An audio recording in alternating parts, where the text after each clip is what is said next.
Bom dia pessoal, Christopher, professor de História. Hoje a gente vai finalizar o PET 6 do 7º ano. E ele vai trazer como temática essa semana apenas uma revisão do que a gente viu anteriormente sobre a questão do Brasil colônia. O que é o Brasil colônia? É a primeira fase da história do Brasil, que é a chegada dos portugueses aqui no nosso território. Bom, e a gente viu aí ao longo das aulas que essa relação do Brasil, de Portugal com o Brasil, era uma relação de dominação, não é?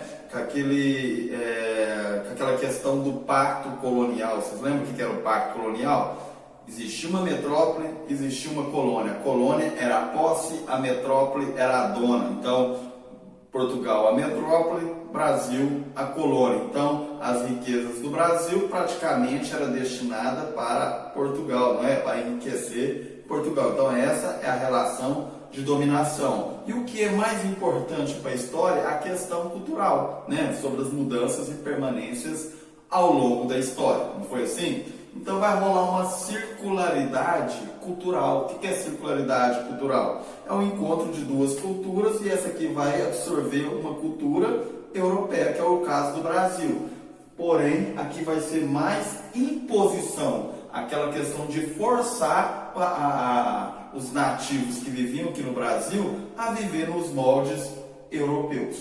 Porém, o que vai acontecer? Os europeus que já estavam no estágio mais avançado da cultura deles, não é? Aquela cultura Idade Média para a Idade Moderna. Então, o que eles pensavam? Aqui na Idade Média, quando a gente vivia aqui na Europa, existia um modo de vida, um modo de produção feudal, onde existia uma pequena parcela que dominava a maioria das pessoas. Isso se chama dominação, não era lá? Clero, nobres e os camponeses. Não era assim que funcionava?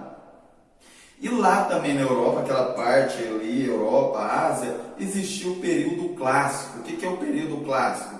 Grécia e Roma, principalmente, né? Para a gente trabalhar aqui, vamos deixar só as duas. Claro que existiam outras sociedades, mas vamos só focar em Grécia e Roma. Grécia e Roma existia a escravidão, não existia? Uma pequena parcela escravizava outra parcela. Depois, na Idade Média, não tinha escravidão, porém tinha servidão. Então, isso é um processo de dominação de uma parte com a outra, não é? Que essa parte ia ter privilégios através da dominação. Então, quando os portugueses chegam aqui, o que eles vão pensar? Vamos utilizar esses recursos que tinham lá na Europa, né? Aqui no Brasil, para a gente dominar e conseguir as riquezas desses povos que vivem aqui no Brasil. É isso que a gente vai ver. Então, lá na questão número 1, ele traz letra A, letra B, ele traz um textinho, mas o textinho é mais para contextualizar, te recordar do que a gente já estudou. Então, vamos para lá para o textinho, na atividade número 1, ele traz novamente um outro texto, que a gente vai usar só a primeira parte dela, essa parte aqui, ó. A sociedade colonial brasileira herdou concepções clássicas. O que é concepções? Pensamento. E medievais, de organização e hierarquia, mas acrescentou-lhe sistemas de graduação que se originaram da diferenciação das ocupações, raça, cor e condição social. Então é isso que a gente vai precisar nesse momento aqui. Bom, então lá na primeira questão, qual a interpretação o texto faz em relação ao Brasil colônia? Então você já deve ter visto o texto. Quando a gente lê o texto, a gente percebe que ele está aqui fazendo uma comparação, uma relação entre a história do Brasil colônia com a medieval e clássica, lá da Grécia e Roma. Então, o que a gente colocou aqui? Está lá, a herança histórica. O que é uma herança histórica? Aquilo que eles pegaram lá atrás e herdou, aqueles que ganharam, né? A herança histórica que o Brasil herdou do período clássico. O que é período clássico? A gente falou agora. Grécia e Roma, greco-romano, né? É medieval. O que é medieval? Feudal, sistema feudal, lá o sistema de servos. Lembrando que aqui em Roma, escravo. Então eles vão fazer uma mescla, né? Juntar os dois e ter uma nova forma de dominação aqui do povo nativo que vivia no Brasil. Então, até que, porém, eu quero que, como a gente foi estudando e eu fui falando sempre, que a história não preocupava, hoje em dia, só com a questão de números, né? Que não é nem tão importante. Que ano foi descoberto o Brasil, entre aspas, que foi chegar? 1500, o governo geral, 1530. Eles querem saber disso? Não tanto. Eles querem saber as mudanças e permanências ao longo da história. Então, coloca lá. Mas vale destacar que houve mudanças e permanência. Teve coisas que mudou e teve coisas que permaneceram. Alguns traços feudais e alguns traços, né, do greco-romano. E outras coisas que já tinham aqui no Brasil. Então foi a união, aquela circularidade cultural. Foi unindo várias coisas para poder fazer o quê? O objetivo maior de Portugal, que era a dominação sobre esses povos. Bom, então vamos lá. Continuando. Letra B.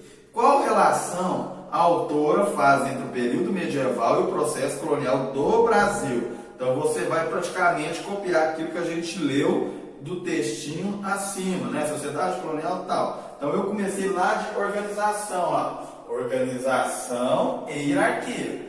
Como assim hierarquia? Existe alguém que manda nos demais. Dependendo do grau que você tiver, do estágio, da classe social, da cor que você tiver, você está acima. Você está lá. Organização e hierarquia. Mas acrescentou-lhe. O que acrescentou? Eu falei. Na relação de mudanças e permanências, vai ser a história, você está resgatando alguma coisa para usar aqui na frente, há mudanças e permanências. Tem algo que permaneceu, mas tem algo que modificou. Mas acrescentou-lhe sistemas de graduação. O que é graduação? Hoje você está no 7º ano. Você vai estudando, você vai adquirindo conhecimento, você vai para o 8º ano. Chega no 8º ano, você vai acrescentando conhecimento, você vai para o 9º ano. Essa passagem aí. Que se originaram das diferenciação das ocupações, raça, cor e condição social. Se você tem uma ocupação melhor na vida, você é um clero, por exemplo, você é melhor que um camponês. Se você é um nobre, você é melhor que um camponês. Então depende da sua ocupação. Então isso permaneceu. O que eles vão acrescentar? Raça, por quê? Porque vai trazer africanos para cá. Então são raças diferentes. Vai trazer, vai ter encontro os povos nativos do Brasil. Então é diferente também, não é? E cor? Existe a cor. O europeu tem uma cor diferente dos nativos aqui do Brasil e dos africanos. E condição social? Então, condição social e ocupação ainda é a mesma coisa do sistema feudal. Agora ele vai acrescentar raça e cor. Beleza? Ah, professor, mas todo mundo é raça humana. Mas para eles, não. O povo que tem esse intuito de dominar, eles vão criar várias teorias para quê? Para justificar essa dominação. Beleza? Então, aqui está a questão de letra B. Vamos lá para a questão número 2, né? Na questão número 2, ele vai trazer 14 itens e pede para você corrigir, né, essas afirmativas. Está lá. Todas as afirmativas apresentam algum erro. Corrija cada uma delas. Então, o que você vai fazer? Você vai pegar, colocar no seu caderno ou no próprio PET, que tem um espaço ali, e vai retirar aquilo que é descartável e vai colocar aquilo que é original. Então, vamos lá. Item número 1. As bandeiras foram consideradas expedições militares porque foram organizadas pelo Exército de Portugal. O que eram as bandeiras? Expedições particulares, não é? Então você vai colocar lá, as bandeiras foram expedições particulares. Termina aí. Item 2. As bandeiras e entradas tinham como objetivo somente o reconhecimento do território da colônia. Primeiro que era conhecimento, não era reconhecimento, que ele era novo. E segundo, qual que era o objetivo dele? Capturar índio e procurar metais preciosos. Não era isso que Portugal queria aqui? Era isso que ele queria. Então você vai colocar lá, aprisionar indígenas e buscar metais preciosos, que era o mais importante. Item 3. Fernão Dias Pães, né? Foi o bandeirante que destruiu o Quilombo dos Palmares em 1694. Então é Fernão Dias? Não, a gente viu que era Domingos Jorge Velho. Então você vai trocar o Fernão Dias e vai colocar Domingos Jorge Velho. O que eram os quilombos? Era aquele local onde, aquele acampamento onde recebia os fugitivos, não era? Os ex-escravos ou escravos que fugiam das suas fazendas. 4. No século XVII, o Nordeste brasileiro destacava pela produção de café e de fumo. A gente viu que lá no Nordeste era a produção de açúcar. Então você vai tirar café e fumo e vai acrescentar açúcar.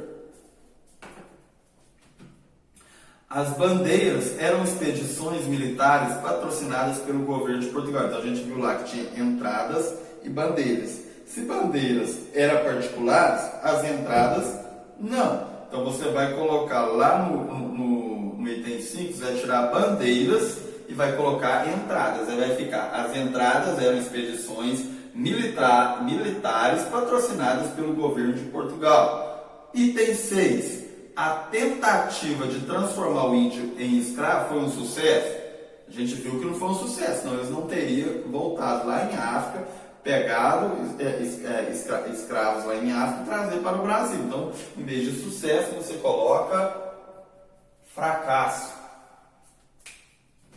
7. As bandeiras, quando procuravam aprisionar os índios do Brasil, não atacavam as missões jesuítas. Então, você vai tirar um não. Eles atacavam. Por quê? O que eram as missões jesuítas? Era aquele acampamento onde tinham os índios que estavam sendo catequizados, transformados em cristãos. Então, quando eles estavam tudo presos no mesmo lugar, o que eles pensavam? Opa, aqui é melhor porque está tudo reunido, a gente já pega vários de uma vez. Então, você tira um não aí, ó. Ficava, atacava as missões jesuítas.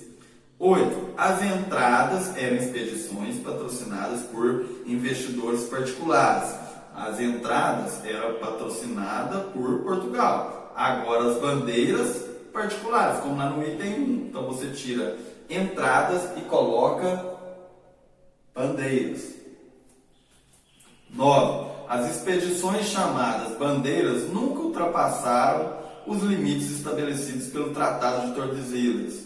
Você vai retirar o nunca por quê? Lembra o Tratado de Tordesilhas? Para cá é de Portugal, para cá é de Espanha. Então está uma linha imaginária. Então a entrada ou as bandeiras chega aqui no limite e ele encontra ouro aqui, será que ele vai respeitar? Se é uma linha imaginária, não tem um muro, não tem ninguém para vigiar, o que ele faz? Ele ultrapassa. Então você tira o nunca aí e coloca. Ultrapassam os limites estabelecidos pelo Tratado de Tordesilhas.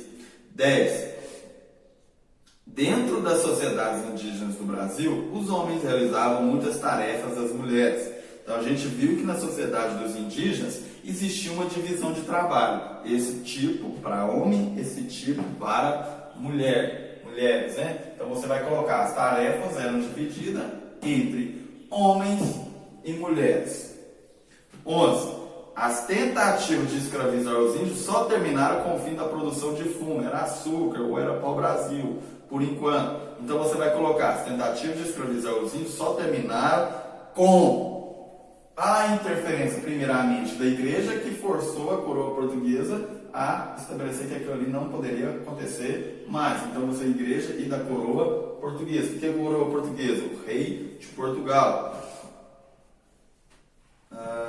12. As minas de ouro mais importantes do período foram descobertas em São Paulo, Bahia e Espírito Santo. A gente viu lá o PET 300 que era onde? Minas Gerais. Então você vai trocar São Paulo, Bahia e Espírito Santo por Minas Gerais. 13. Novamente você viu lá no seu PET 300. Em 1698, Antônio Dias Oliveira encontrou ouro em Vila Rica, que mais tarde recebeu o nome de Diamantina. A gente sabe que não é Diamantina. Vila Rica se transformou em Ouro Preto. Último item.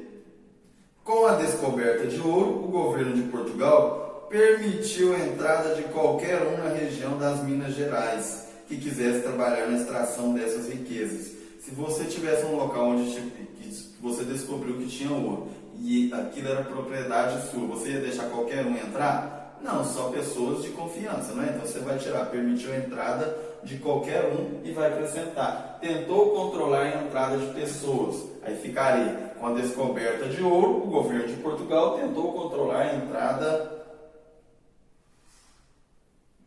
de pessoas na região das Minas Gerais que quisessem trabalhar na extração dessas riquezas. Por que você não colocou controlou? A gente coloca tentar. Por quê? Hoje você tem uma casa, você mura ele, por quê? Porque você tem medo de alguém entrar lá e roubar, não tem?